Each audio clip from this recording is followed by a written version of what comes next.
Dumepensa si Quezon City 4th District Representative Bong Suntay sa kanyang kontrobersyal na pahayag tungkol sa aktres na si Ann Curtis. Sa ambush interview sa kanya kahapon, sinabi nito na walang marumi sa kanyang sinabi at nagiging immoral lamang daw ito kung marumi ang pag-iisip at aniya marunong lamang daw ito maka-appreciate ng kagandahan.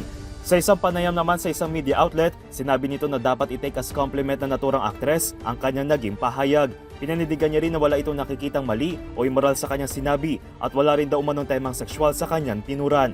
Nagugat ang pahayag na ito ni Suntay sa pagdinig kahapon ng House Committee on Justice tungkol sa impeachment complaint laban kay Vice President Sara Duterte kung saan inungkat ang mga umanubanta nito laban kay Pangulong Bongbong Marcos. Alam mo, minsan nasa Shangri-La ako, nakita ko si Ann Curtis. Ang ganda-ganda pala niya. You know, may desire sa loob ko na nag-init talaga. Na-imagine ko na lang kung anong pwedeng mangyari. Pero siyempre, hanggang imagination na lang yon.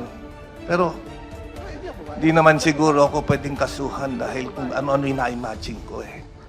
Dito nagustuhan ng ilan niyang kapwa kongresista hanggang sa pinastrike in record ito ni San Juan Representative Isabel Zamora. It is just the start of the Women's Month. And I don't think that we should be hearing such comments from our dear colleagues.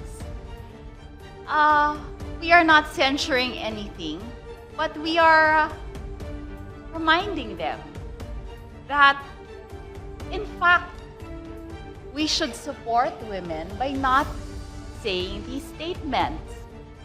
Things like this do not empower women. Kinanda na rin ni Quezon City Mayor Joy Balmonte ang pahayag kung saan hinimok niya si Suntay na humingi na paumanhin bilang bahagi umano ito sa nagpasa ng Gender and Development Code at nagsilbing floor leader ng ipinasang bawal bastos ordinance sa kanilang lungsod.